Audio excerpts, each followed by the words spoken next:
Isang mayamang dalaga ang halos abutin ng lahat ng lalaki sa bayan. Pero isang gabi, pag-uwi niya galing sa club, nadatnan niyang nakaupo sa dilim ang kanyang ama. Hija, wala na tayong pera, sabi nito. Malamig ang boses. Lulubog na tayo sa utang. Hinahabol na ako ng mga taong pinautangan ko. Kaya napagdesisyunan ko na. Ikaw ang ipapakasal ko sa pinakamayamang lalaki dito sa bayan.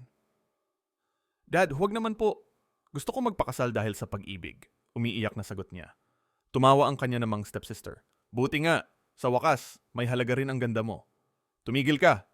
Sigaw ng ama, bukas darating sila, maghanda ka. Kinabukasan, mahabang pila ng mga mayayamang lalaki ang nasa labas ng bahay. Parang auction. Nakatayo ang ama, taas noo, para bang binebenta ang anak, mga ginoo, ang aking stepdaughter. Pinakamaganda sa buong bayan. Pinakamahusay na alok lamang ang tatanggapin ko. Isa-isang umuwi ang karamihan, pero may 3 natira. 2 negosyanteng kilalang mayaman at isang matandang estranghero.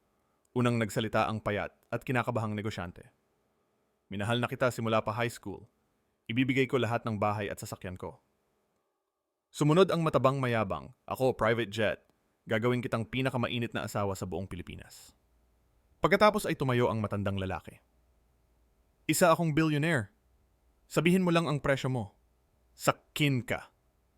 Nanlumo ang dalaga. Pati ang ama niya, nasilaw. Agad nitong kinamayan ang matanda. Ngumisi ang stepsister. Congrats! Hindi rin naman siya magtatagal. Habang naglalakad sila palabas, napaiyak ang dalaga. Hindi ka ba nahihiya?